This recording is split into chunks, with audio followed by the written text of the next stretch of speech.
Buenos días.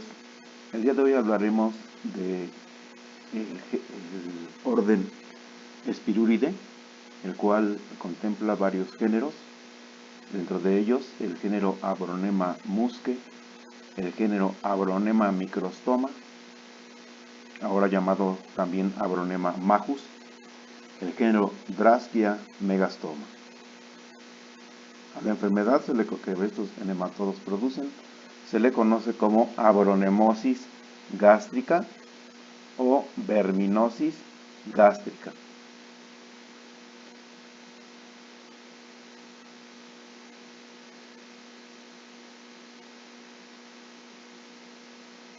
Este parásito presenta una forma cutánea a la cual se le conoce como úlcera o llaga de verano.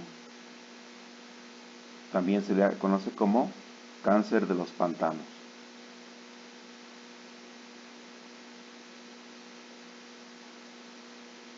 Estos gusanos tienen como especie afectada la especie equina, de manera general.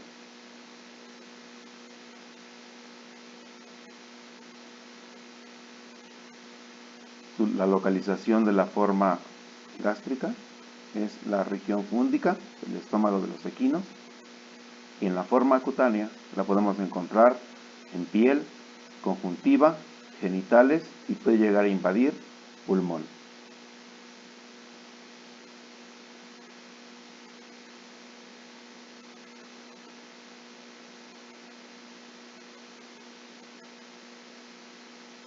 Aquí tenemos algunas imágenes de las formas cutáneas, produciendo lesiones severas en piel. Como aspectos epidemiológicos y ecológicos podemos mencionar que estos nematodos producen una infestación crónica que puede afectar a animales de todas las edades, donde los adultos funcionan como portadores. Esta enfermedad se transmite por la ingestión de moscas. Generalmente estos parásitos son abundantes en la localización específica ya mencionada y pueden causar una gastritis crónica, esto afectando la digestión de los equinos. Es muy frecuente su presentación en las zonas antes mencionadas, principalmente en clima tropical y subtropical. Cabe mencionar también que la movilidad de los equinos puede trasladar la infección a diferentes zonas del país.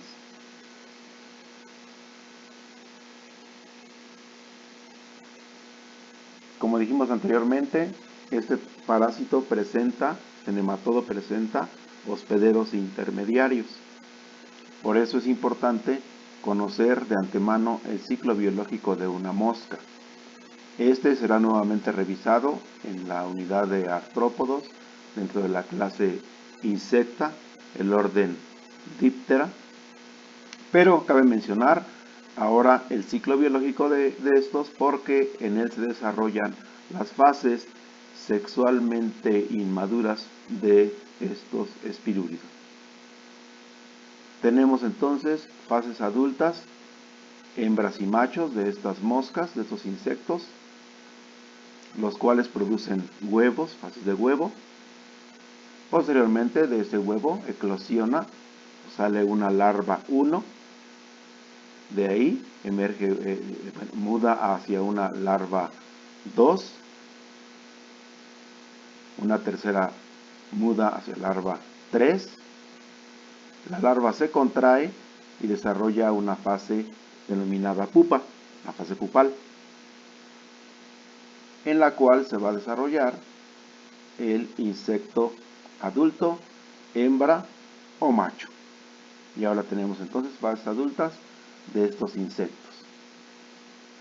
Recordando que esto se revisará nuevamente en la unidad de artrópodos, de forma teórica.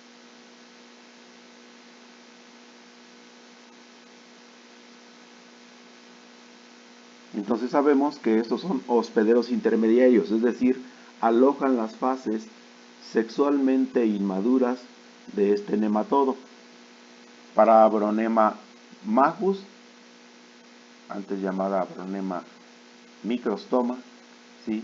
Tenemos como hospedero intermediario a la mosca picadora de los establos o de las cuadras, en el caso de los equinos, Stomoxys calcitrans. Para Drascia megastoma y Abronema muscae tenemos como hospederos intermediarios a el género Musca. Musca doméstica es la llamada mosca común. La diferencia básicamente la vamos a encontrar en la cabeza de estos insectos, en donde Stomoxys calcitrans presenta una probóscide de tipo picador succionador, es hematófaga, y en el caso específico de el género Musca doméstica, la diferencia se encuentra, como decíamos, en la probóscide, en donde vamos a encontrar una probóscide tipo lamedor. Musca doméstica y Stomoxys calcitrans también presentan diferencias que se revisarán posteriormente en la venación de sus alas. Hablando de la morfología del parásito, nos remitimos al extremo anterior, en donde vamos a encontrar la presencia de dos labios trilobulados.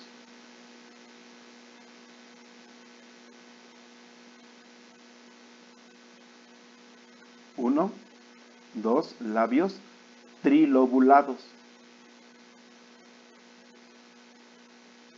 Una boca. Y la diferencia principal la vamos a encontrar en la faringe, la forma de la faringe.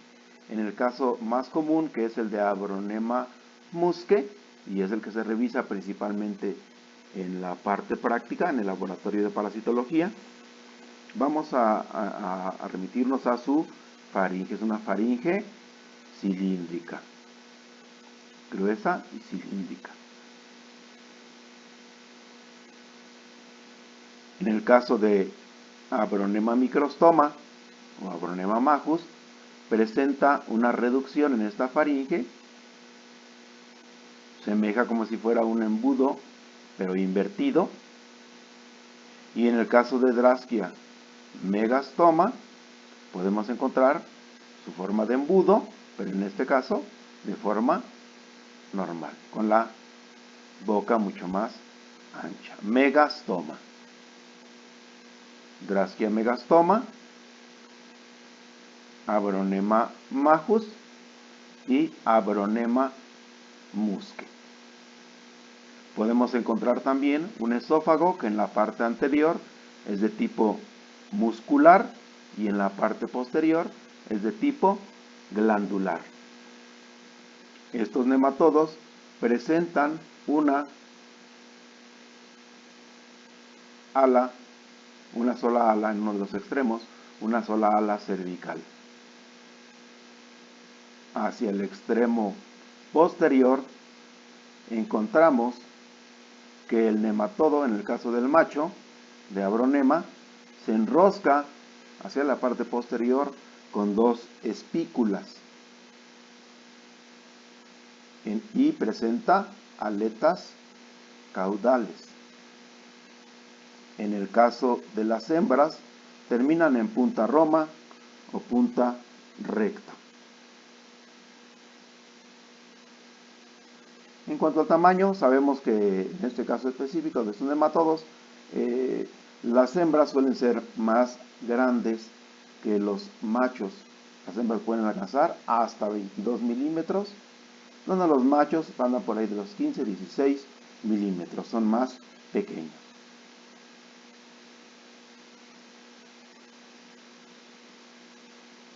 Aquí observamos entonces, en el caso de Abronema muscae, su faringe rectangular, su esófago. En el caso de Drascia megastoma, observamos esta forma de embudo con una abertura bucal mayor hacia la faringe, ¿sí? Bueno, la faringe hacia la boca, perdón. Y lo que mencionábamos, sus dos labios trilobulados. Esto es característico de estos nematodos. En algunas ocasiones se pueden observar también algunas papilas que rodean a este gusano.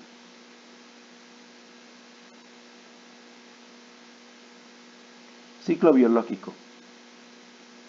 Para los tres casos, Abronema muscae, Abronema majus, antes microstoma, y Draschia megastoma, tenemos que se trata de un ciclo biológico indirecto, aunque hay autores que mencionan que al tener hospederos al tener todos estos hospederos intermediarios, ¿sí? En este caso se desarrollan en estas fases sexualmente inmaduras, por lo tanto en las moscas son los hospederos intermediarios y se trata entonces de un ciclo biológico indirecto. Lo vamos a iniciar con la presencia de los gusanos adultos en la mucosa gástrica de los equinos portadores.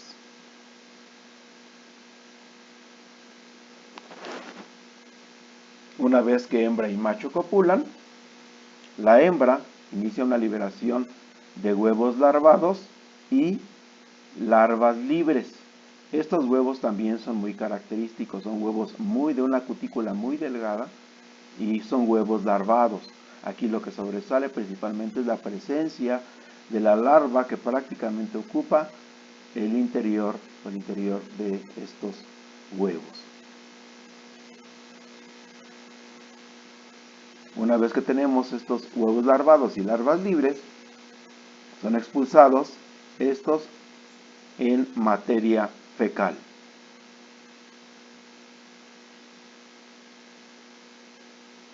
Una vez que son expulsados en materia fecal, para que el ciclo continúe, deberán ser ingeridos por larvas de moscas de los géneros ya mencionados. Decíamos que para Abronema muscae tenemos a Musca domestica y para Abronema microstoma tenemos o Abronema majus, tenemos a el género Stomoxys calcitrans. Una vez que son ingeridos por las larvas 1 de estas moscas, ¿sí? La larva de Abronema inicia una migración en el cuerpo de la larva de las moscas. El ciclo de estas moscas deberá continuar bajo condiciones de temperatura y humedad, materia orgánica disponible en la materia fecal de los equinos. Entonces el ciclo biológico se completará. Después de tres estadios larvarios, tendremos la formación de pupas y el desarrollo de los adultos. Esto recordando que se trata del ciclo de Musca domestica, en donde se encuentra migrando en el cuerpo de estas moscas el género Abronema en estadios larvarios y desarrollo 1, 2 y 3. Entonces la evolución se da hasta el estadio de larva 3 en la mosca como hospedero intermediario. El ciclo continúa y ahora tenemos que ya los insectos adultos, las moscas adultas, pueden inocular las larvas en piel. Esto se da o se puede llevar a cabo en el contacto, en la presencia de las moscas en la piel de los animales. Cabe recordar en este caso que Stomoxys calcitrans es una mosca picadora. En los sitios específicos donde esta mosca pican, podemos tener la presencia de las larvas 3 de Abronema y se van a producir lesiones y ahí vamos a encontrar la presencia de estas larvas 3 de Abronema. En este caso se lleva a cabo una detención del desarrollo del ciclo de este parásito. Esto en la forma, que acabo de recordar, en la forma cutánea. También se trata de zona prepucial. Si se trata de algunas áreas de mucosa, podemos ahí también entender de la atención del desarrollo de abronema.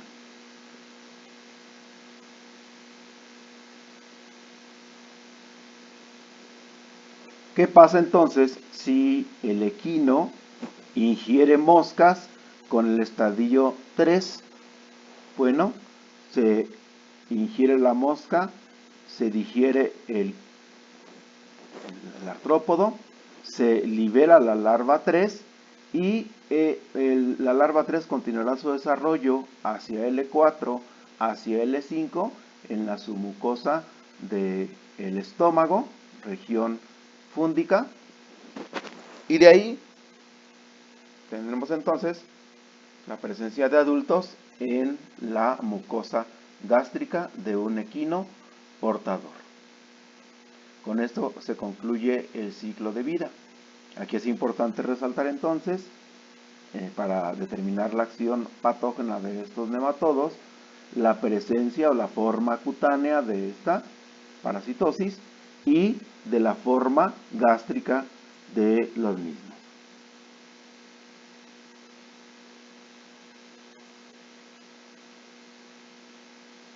Aquí tenemos la presencia de estos gusanos en la mucosa gástrica. Nos vamos a encontrar también, y esto lo revisaremos posteriormente en la unidad de artrópodos, con otros miembros de la clase insecta, de otras moscas del género Gastrophilus. No hay aquí que confundir una mosca miacígena con una mosca doméstica o una mosca hematófaga. Esto se revisará en la unidad de artrópodos. Lo que sí vamos a encontrar en la región, principalmente en la región fúndica, vamos a encontrar la presencia de estos nematodos del género Abronema o Draschia. Cabe recordar la forma cutánea, son lesiones supurantes, lesiones sangrantes, lesiones que no ceden a los tratamientos convencionales. Son lesiones supurativas, lesiones en la piel en donde vamos a encontrar, bueno, se tendría en la parte profunda de esas lesiones, la presencia de las larvas 3 de abronema. Asimismo en la región genital, en las patas de los animales podemos encontrar lesiones supurantes, lesiones que aunque reciban tratamiento, inclusive que sean cauterizadas o que tengan alguna resolución quirúrgica, mientras persista la presencia de la larva, las lesiones no van a ceder. En muchos casos inclusive, en estas lesiones supurantes, se les agrega soluciones cáusticas, se les puede inclusive quemar, pero no cesan al tratamiento. Como aspectos diagnósticos podemos mencionar cuestiones parasitoscópicas, particularmente el lavado gástrico con una solución de bicarbonato al 2,5%. Esto principalmente para disminuir o diluir la gran cantidad de moco donde se encuentran inmersos o donde se encuentra la presencia de los gusanos y la presencia de las fases de huevo. Esa es la función del bicarbonato de sodio. Cabe mencionar que este parásito debe ser diagnosticado por personal capacitado, particularmente en el sondeo nasogástrico, porque se pueden llegar a cometer algunos errores si el personal no está capacitado. Se podría introducir esta solución de bicarbonato a pulmón con una cuestión fatal en su resolución.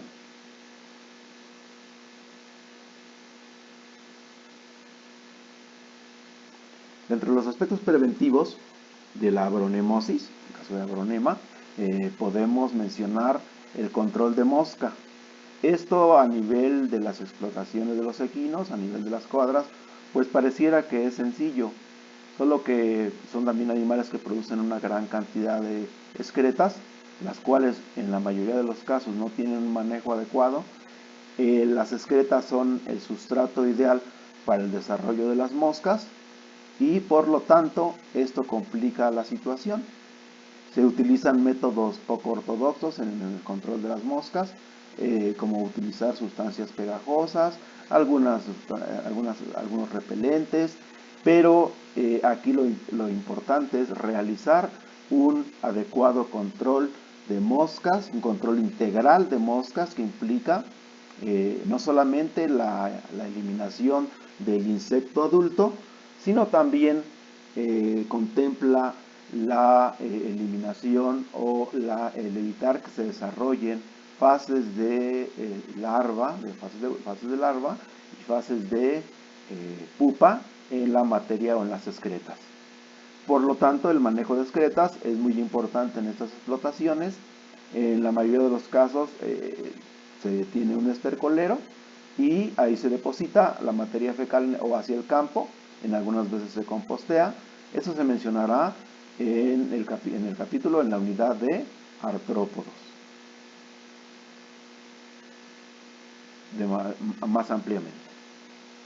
También, si se identificó la presencia de un adulto portador, de un animal portador, es importante el establecer calendario de desparasitación de estos portadores previo estudio epidemiológico.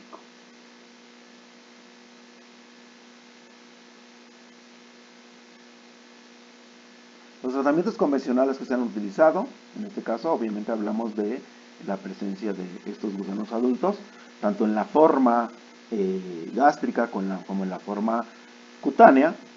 Pues se han llegado a utilizar tratamientos a base de lactonas macrocíclicas como la ivermectina, el triclorfón. Este es un producto prácticamente pues no descontinuado, pero sí en su forma utilizable de emulsión, de solución, está descontinuada, solamente queda la forma en polvo de esta formulación de los laboratorios Bayer, el triclorfón. Se puede utilizar también el fenbendazol y el febantel.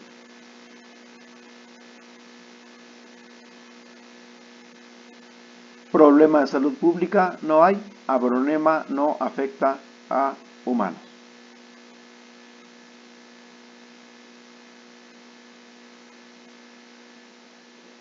El otro género de este orden Spiruridae es Spirocerca lupi. Spirocerca lupi produce la llamada espirocercosis.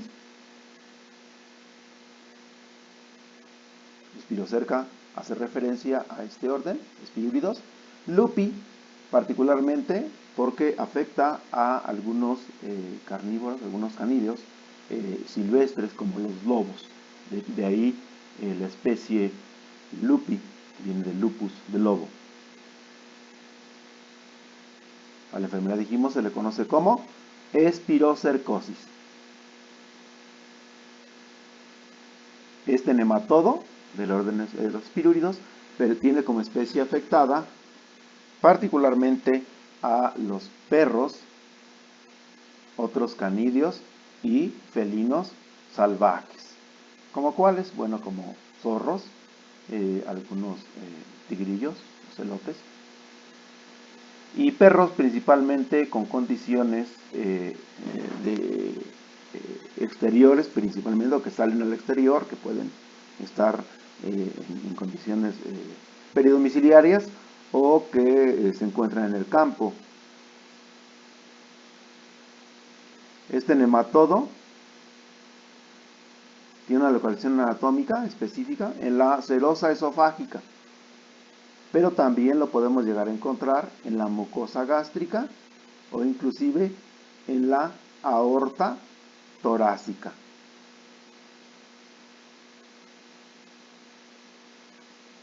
Presenta una distribución geográfica mundial.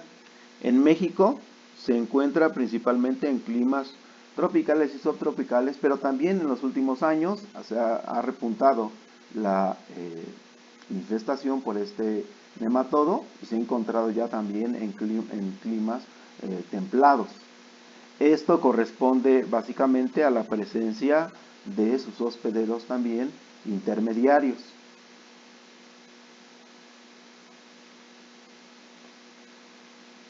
Como aspectos ecológicos y epidemiológicos podemos mencionar En cuanto al comportamiento de la enfermedad, es una enfermedad relativamente frecuente en el medio de los carnívoros, de los caninos y de los felinos también. Particularmente, les comentaba que es en animales que tienen un comportamiento peridomiciliario, porque pueden salir de casa a voluntad, que se encuentran deambulando, o perros inclusive ferales.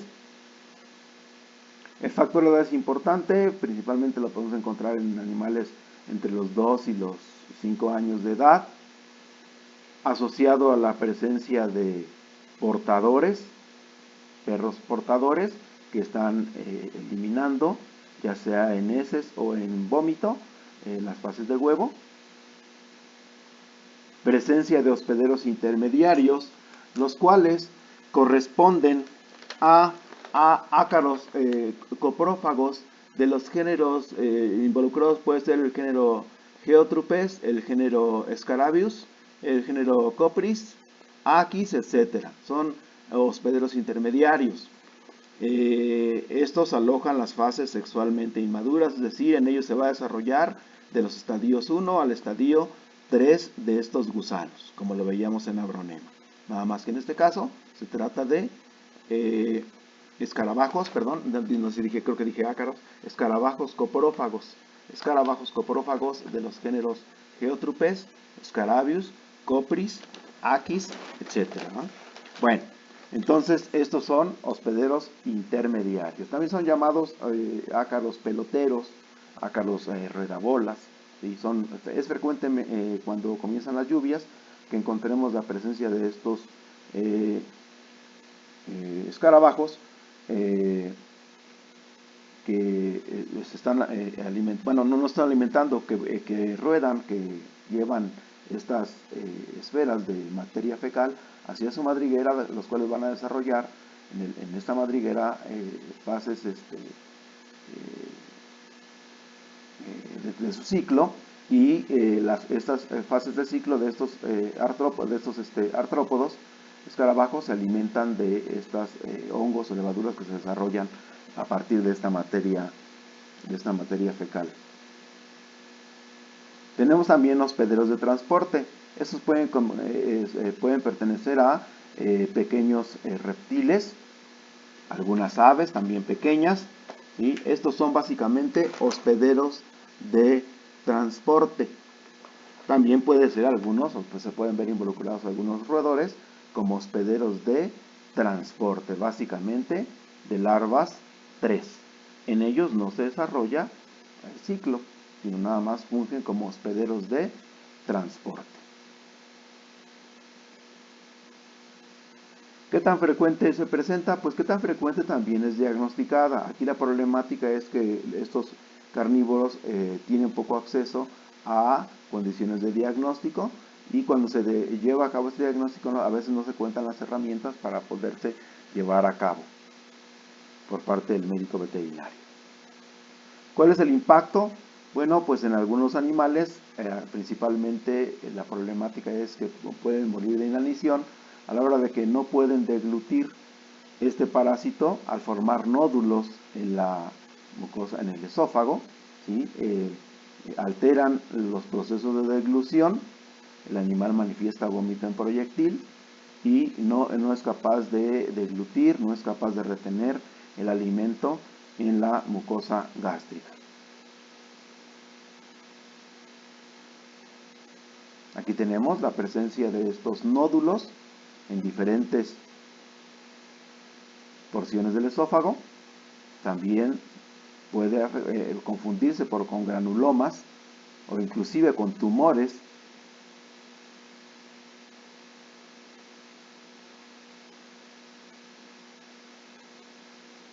Cuando el parásito afecta la aorta en sus diferentes segmentos, puede también manifestar el animal alteraciones, el carnívoro alteraciones en los miembros anteriores, en el caso de la aorta torácica, o en los miembros posteriores. Esto en la migración que se verá en el ciclo biológico por parte de estos nematodos.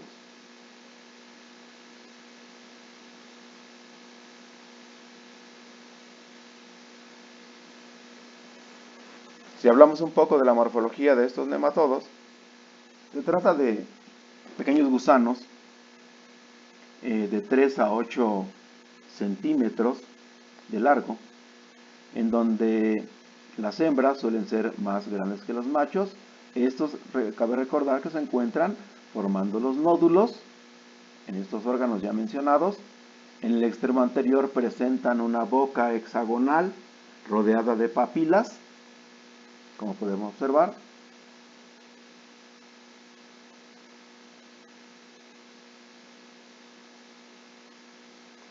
Y hacia el extremo posterior podemos encontrar la presencia de, podemos observar que los gusanos, en el caso de los machos, se enroscan hacia el extremo posterior, presentan papilas caudales y las hembras terminan en punta roma y punta recta.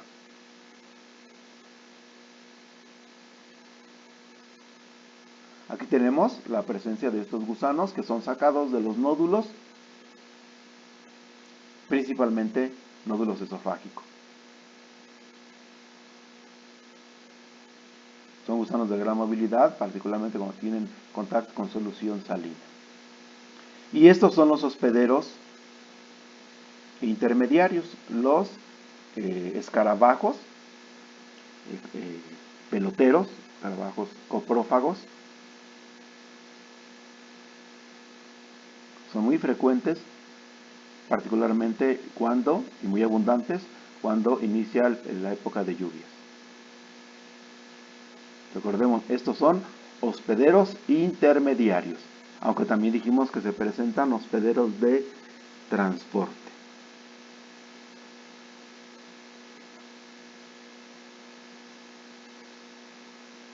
Aquí tenemos los nódulos.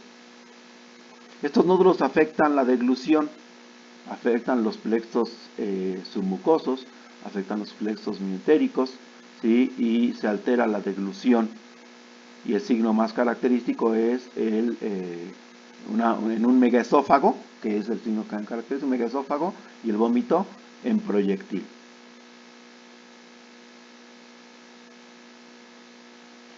Ciclo biológico. El ciclo biológico es un tipo de ciclo biológico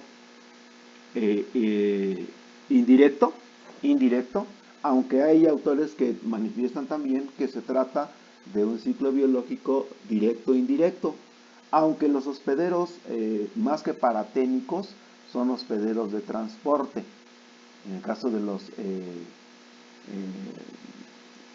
reptiles y pequeñas aves son hospederos de transporte. Entonces podríamos decir que se trata de un ciclo biológico indirecto, porque tenemos en el caso de los carnívoros, en el caso de los perros, los gatos domésticos y silvestres, como hospederos definitivos, alojando fases sexualmente maduras, es decir, los gusanos adultos, hembra y macho, en los nódulos. Y tenemos por otro lado los escarabajos peloteros de los géneros mencionados, que son hospederos que alojan las fases sexualmente inmaduras de estadios 2 y 3. El ciclo biológico lo iniciamos con la presencia de gusanos adultos en el esófago. Una vez que esto se da, se liberan los huevos hacia la luz del mismo, hacia la luz del esófago, y estos ya son huevos larvados, con una morfología muy característica que mencionaremos posteriormente. Huevos larvados. Estos huevos pasan al tracto digestivo y son expulsados en la materia fecal. Ya en la materia fecal de estos hospederos, en el caso de los carnívoros, para que el ciclo continúe deberán ser ingeridos por huevos larvados. Esos huevos larvados deberán ser ingeridos por larvas de un escarabajo. Las larvas de esos escarabajos peloteros, ruedacacas o ruedabolas, ¿sí?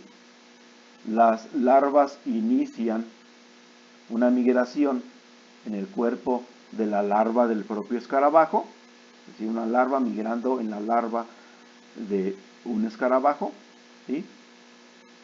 En este momento se lleva a cabo la evolución de larva 1 a larva 2, de larva 2 a larva 3, esto en los tejidos del escarabajo como hospedero intermediario.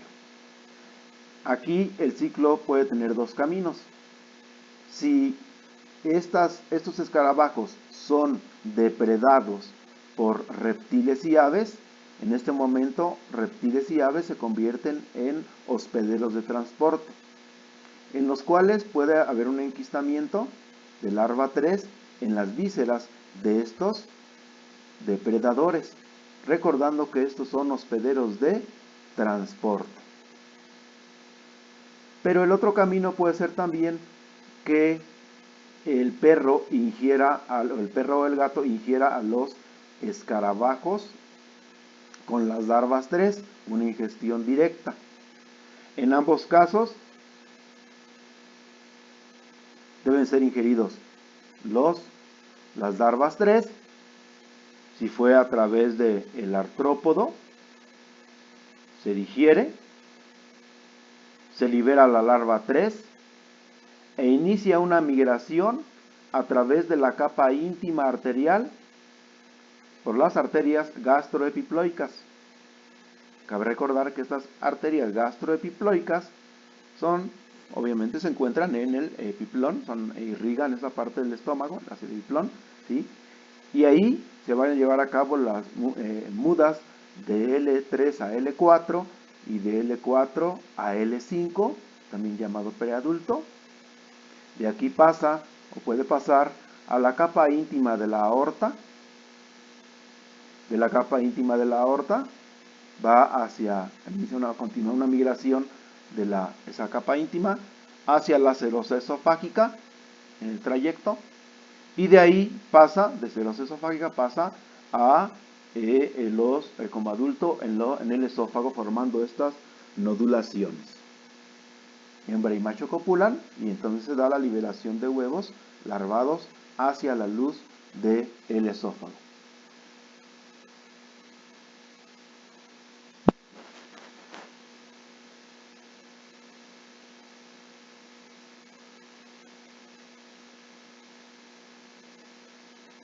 Las lesiones vasculares no se hacen esperar. También aquí, aunque más pequeños, se pueden llegar a formar nódulos de 0.5 a 1.5 centímetros, alterando o reduciendo la luz de estos vasos, produciendo una estenosis. Puede haber aneurismas.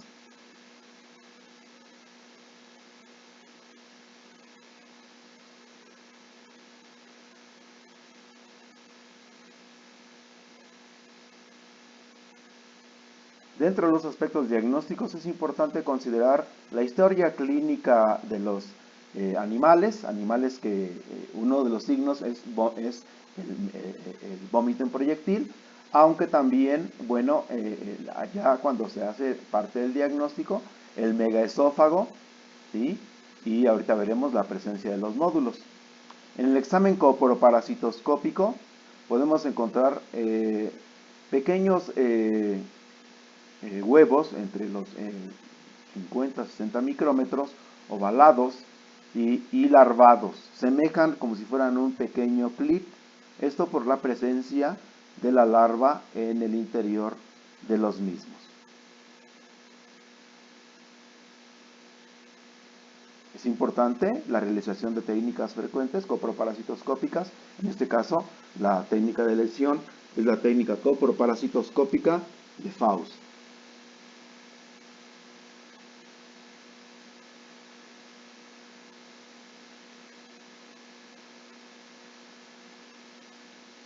También se puede recurrir a técnicas de imagenología, se puede recurrir a radiografía con o sin medios de contraste, donde se van a observar alteraciones vasculares y alteraciones esofágicas.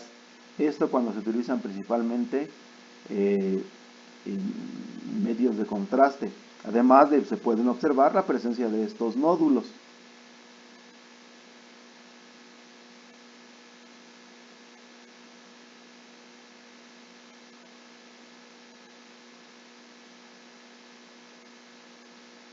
También se puede recurrir, y ahora con mayor facilidad, aunque todavía es un poco elevado el costo, ¿sí? A la endoscopía. La endoscopía nos revela la presencia de estos nódulos. Vean ustedes aquí, podemos encontrar hasta 4 nódulos, 1, 2, 3, 4 nódulos, que obviamente en este interior se encuentran 1 o 2 gusanos mínimo. Puede haber más gusanos en el interior de los nódulos, produciendo, en caso de posterior a la cópula, producción de huevos hacia la luz del esófago. Lamentablemente, en la mayoría de los casos, también puede corresponder un hallazgo a la necropsia, en donde, pues, si se hace una disección sistemática adecuada, podemos encontrar en el interior la presencia de estos gusanos dentro de los nódulos.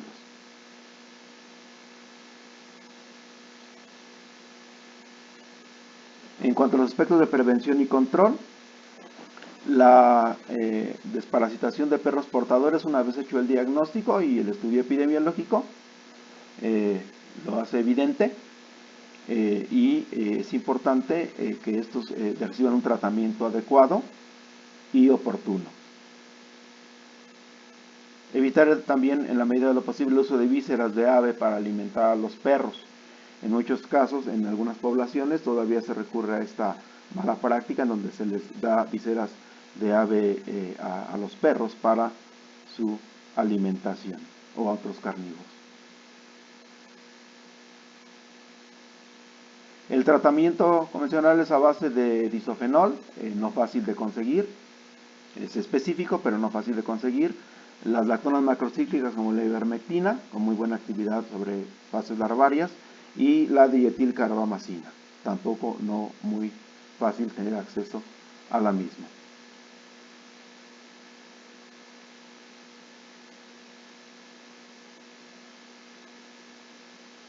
El género equivalente en el gato es poco frecuente en México, muy poco frecuente en México, pero es el género Physaloptera prepucialis. El género Physaloptera prepucialis es un hematodo gástrico.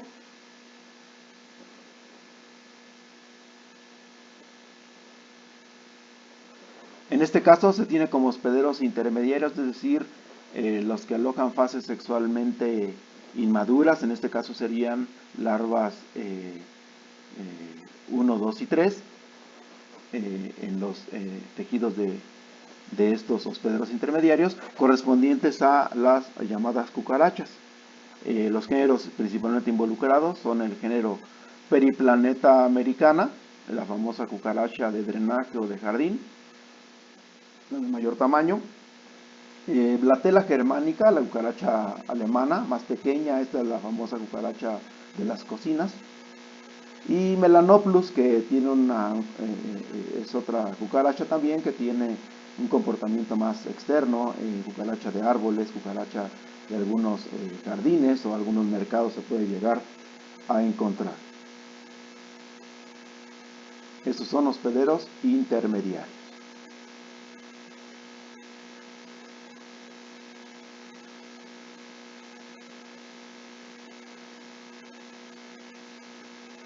Es importante,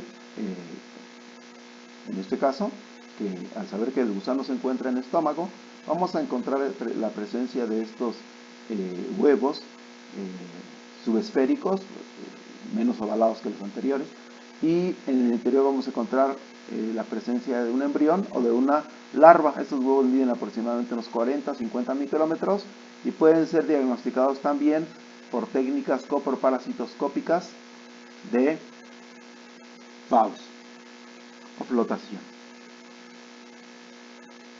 Tenemos otros organismos que no aparecen en el programa, pero son equivalentes en aves domésticas. Solo se mencionarán en este caso Tetrameres americana y Aquaria spiralis. Actualmente la especie es Bispharnis.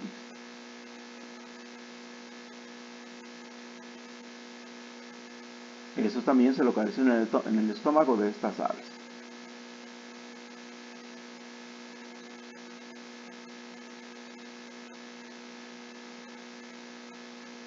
Esos son parásitos de aves manejados en sistemas de traspatio principalmente, aunque el traspatio pues, tiene una tendencia muy fuerte a desaparecer, por desgracia. Pueden ser aves que se encuentran libres o semilibres. Tienen varios hospederos intermediarios también.